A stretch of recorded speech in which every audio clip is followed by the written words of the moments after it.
Shalom. First off, I want to give all praises, honor, and glory to Yahweh, Bahashem, Yahweh Shai, Bahashem, Rakakadash. Yahweh being the true name for the Heavenly Father. Yahweh Shai being the name for his only begotten Son, who the world regularly calls God and Jesus Christ. I give double honor to the elders and the apostles of Great Millstone that taught me this truth and will well. And salutations to you, hopeful act pushing this truth in all honesty and sincerity. This is Brother Yahweh Sop coming at you in the lesson to the spirit power of Yahweh Bashem Yahweh Shai.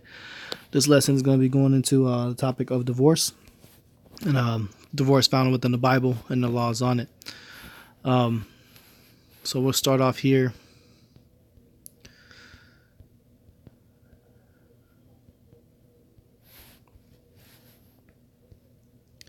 This is 1 Corinthians 7:28. It says, "But, and if thou marry, thou hast not sinned.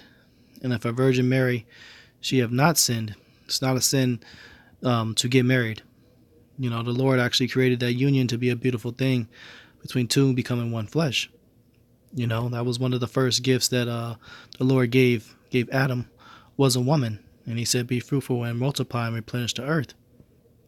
You know, it's a very beautiful thing to marry, so you're not in sin if you do so, because Lord ultimately created man and woman to be married. And he said it's good for man not to be alone. Okay? It says, "Nevertheless, such shall have trouble in the flesh, but I spare you." Okay? You will have trouble in the flesh if you choose to marry. And that is the reason why you have trouble in the flesh, because we are in Babylon. There's a lot of things in place to cause you not to get along, to cause adultery to happen, fornication to happen. And this country, this nation revolves around that, and everything's not done in order when it comes to the household. The man is not set up to be the head. They got the woman put in the mentality, the mindset to not accept the man as the head. You also got people getting together, after divorce has already taken place. You get multiple kids involved.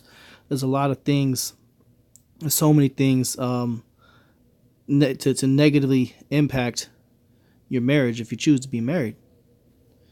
This is why 1 Corinthians 7:27 says, "Art thou bound unto a wife? Seek not to be loosed." So if you are married, seek not to leave. Okay? "Art thou loose from a wife? Seek not a wife." So if you don't have a wife, the scripture says, "Seek not a wife." This is advice. This is spiritual advice because of all the reasons that I listed. Okay, because you really have a lot of trouble in the flesh when it comes to marriage. Okay, this is Proverbs 21:19. It says, "It is better to dwell in the wilderness than with a contentious and angry woman." You as men, when you deal with women in the past, for marriages, men always have so many testimonies of how much, shit or horrors that they had experienced in their marriages. And then one of the most common things that every man tends to say is that their woman was very bitter. He would come home and she'd be bitching. There was a lot of arguing and fighting. And the scripture says it's better to dwell in the wilderness. And as a man, myself, have even had that feeling before, where I feel like, damn, I'd rather pitch a tent and sleep outside than to go in this house with this angry and this contentious woman. That's a very, very painful feeling to have to go through, man. It truly is. And I've been through it before where, one of the women I was married to, she actually, was stepping out on me, man. She was out sleeping with other men, and I had to come home, and there wasn't nothing I could do about it. I couldn't exactly put her out. And it got to the point, we were sleeping in separate rooms, and this woman was dead committing adultery on me, left and right. Then fled the state with my kids to be with another man. And that's a extremely, extremely painful thing to have to go through. And brothers don't want to have to do that. And that's the one thing that I don't want to have to experience that ever again. But, that's why it says, if thou loose from a wife, seek not a wife. Because once you do get that divorce and you're loose from a wife, it's better not to seek one, to not have to go through the horrors of the curses upon our women and our marriages. You know, this is 1 Corinthians 7 and 8. He says, I say therefore to the unmarried and widows, it is good for them if they abide even as I. So Paul was saying, abide as him, where he chose not to deal with the whole marriage thing. Okay. 1 Corinthians 7 and 9 says, but if they cannot contain, let them marry, for it is better to marry than to burn. All right. So if you can't contain yourself and you find yourself, giving into too many lusts, and it becomes too difficult, it's better to marry than to do something that causes yourself to burn. Okay.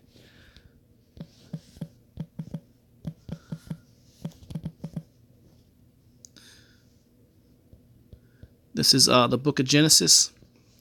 Let's get the King James Version. Book of Genesis 2 and 18. And Yahweh God said, it is not good that man should be alone. I will make him an help meet for him. It really isn't good for a man to be alone. And then this was when he was first creating the earth, when everything was pure or beautiful. But now we're in these curses. In some instances, it can be better for a man to be alone, especially if you're in this ministry, because especially when you're trying to seek a wife, brothers will know, when they're on a dating scene, of how many times, women will run away from you because of what you teach and what your faith is, or you may get with a woman and she'll leave you because of the things that you had to teach. That's all within the scriptures. It's not good for man to be alone. Let's get another precept out. Let's see.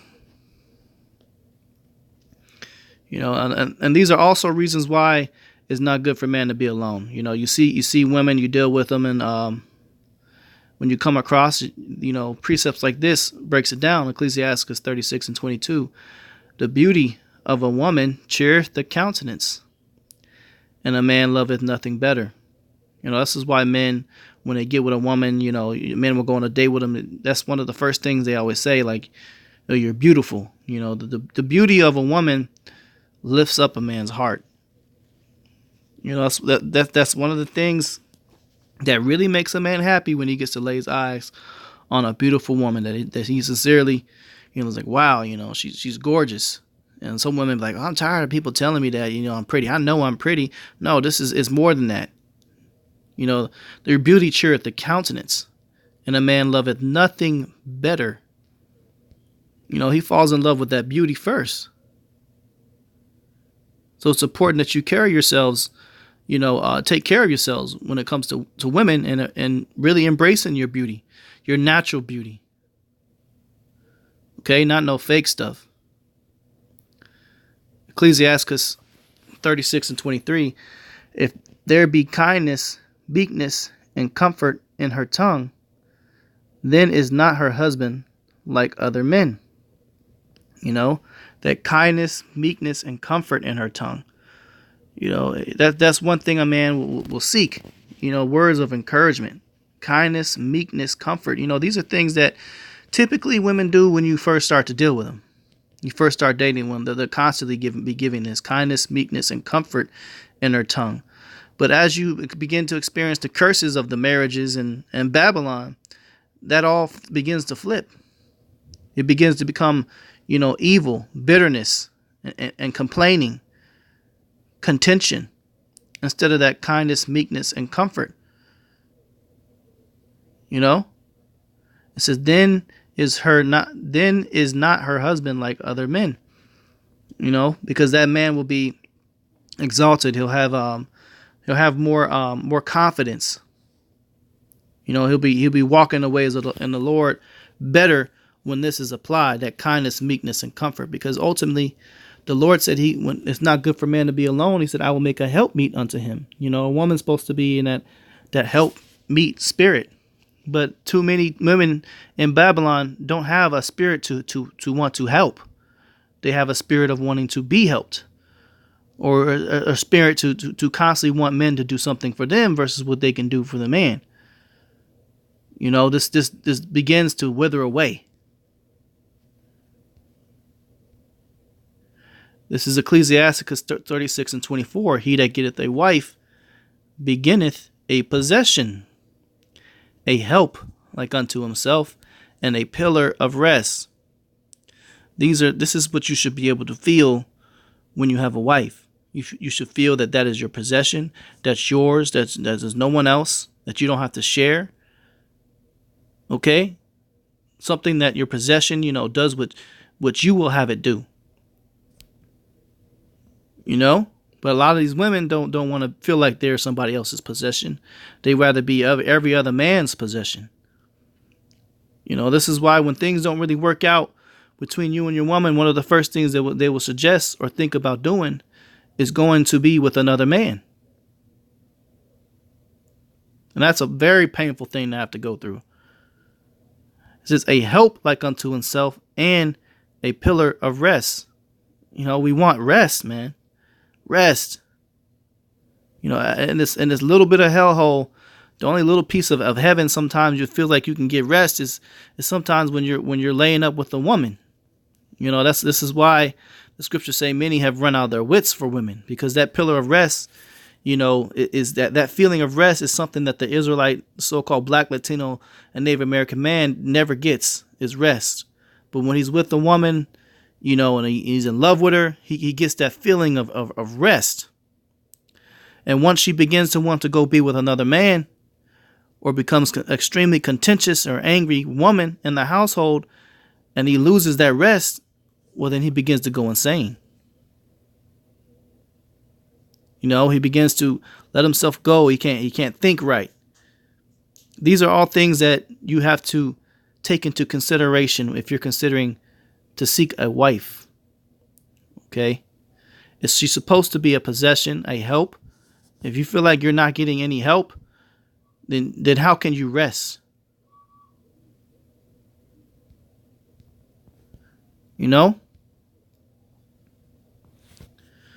Let's read on a little bit further here. Amos 7:17, it says, therefore, thus saith Yahweh, thy wife shall be an harlot in the city,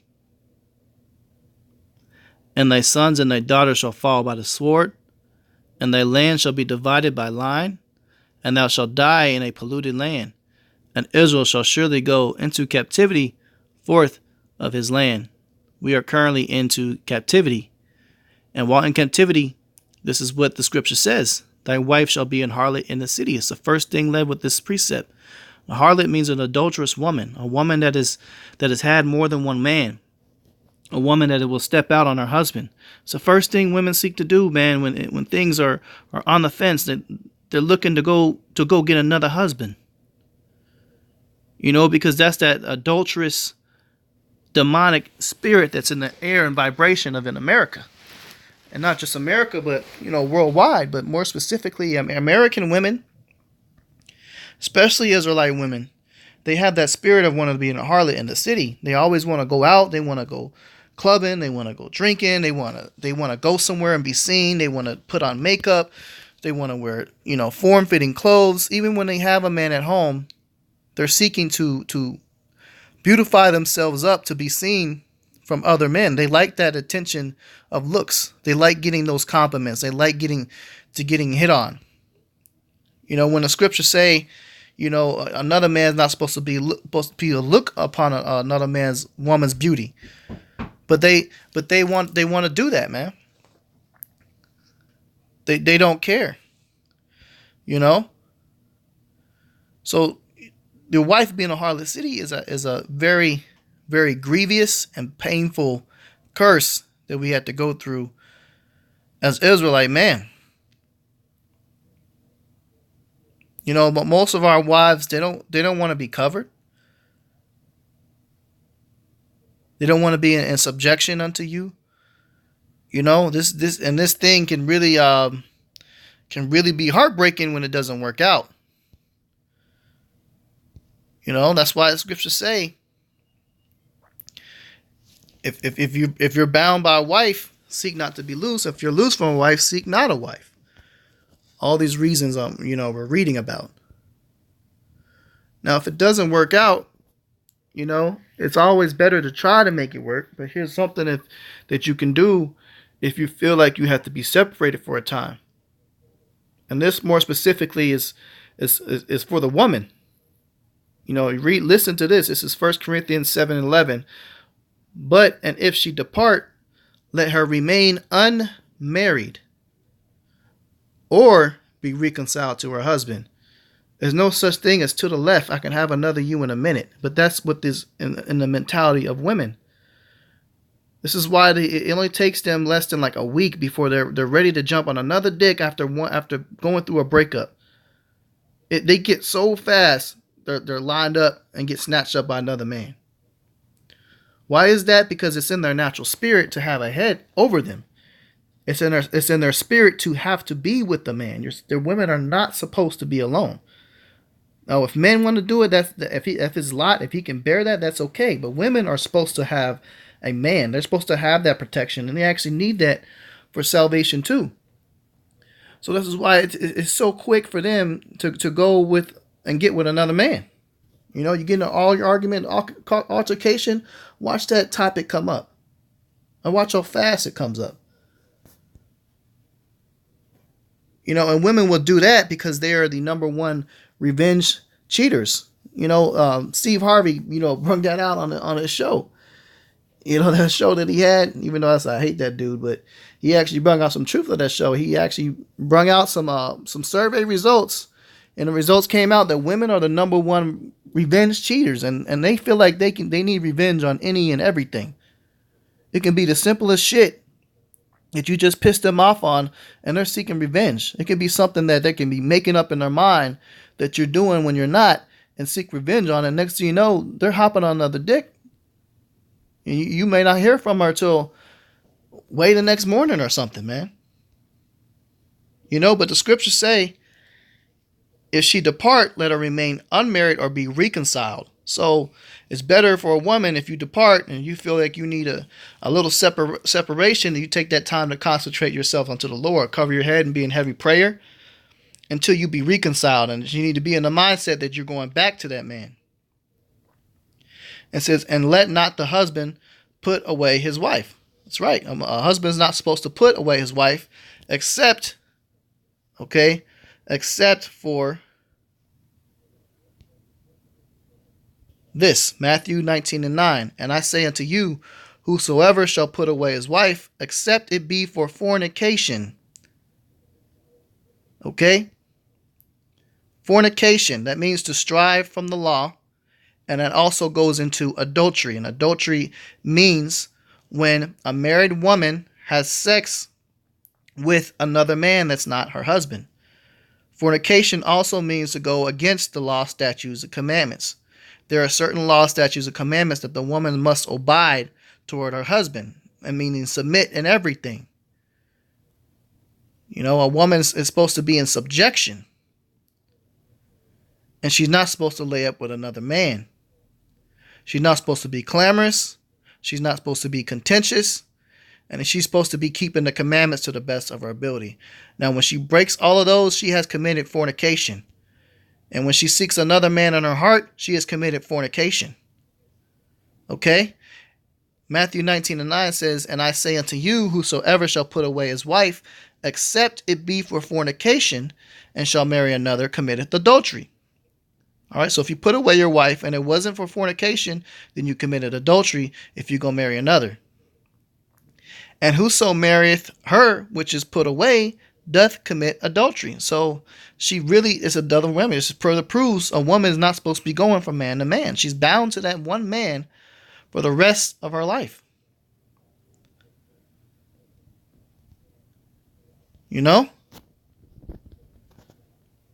Again, this goes into the topic of separation. 1 Corinthians 7:5. Defraud ye not one the other, except it be with consent for a time, that ye may give yourselves to fasting and prayer, and come together again. So it's okay to have a separation. If you need to be separated for a little bit, then that's all right. But let it be with consent. You both agree to it for a time. that ye may give yourselves to fasting and prayer. You know? So you should be, if you are not together and you're not becoming one flesh, meaning you're not having sex, you're not laying up with each other, it must be consent for a time. And while that's taking place, you need to be in fasting and prayer. Then it says what? And come together again. So you got to come back together. That Satan tempt you not for your inconsistency. All right? Because Satan will tempt you. Meaning he would tempt your woman to go lay up with another man. Or a man to go take another woman, after putting away his wife without the cause of fornication. So it must be with consent and for a time.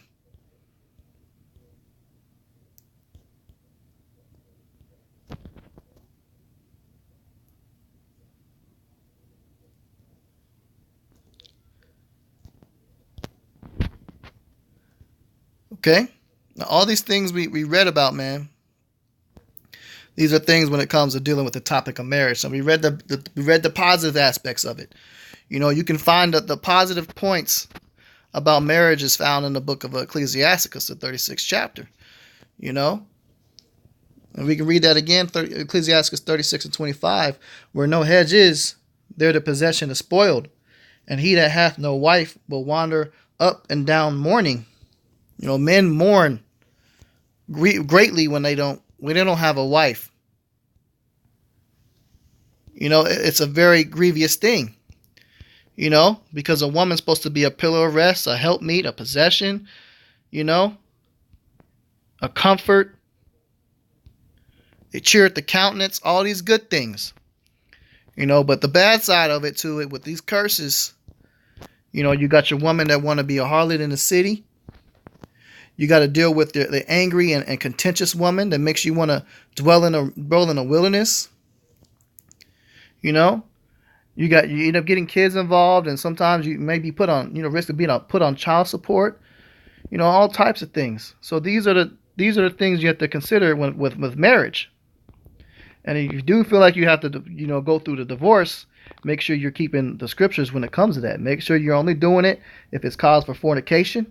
Okay, meaning if one person, if you suspect a woman is doing fornication, she's not doing her law, statutes, commandments as far as what you ordered her to do in the household, and you feel like she's gonna step out on you, or she is, that's a cause. You can divorce that woman.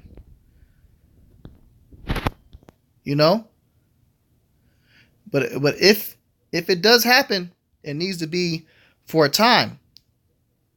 Because ultimately, you're not supposed to put away your wife. If you feel like you had to get away from her, then be separated. You don't have to divorce her, but be separated and let it be with consent for a time until they be reconciled.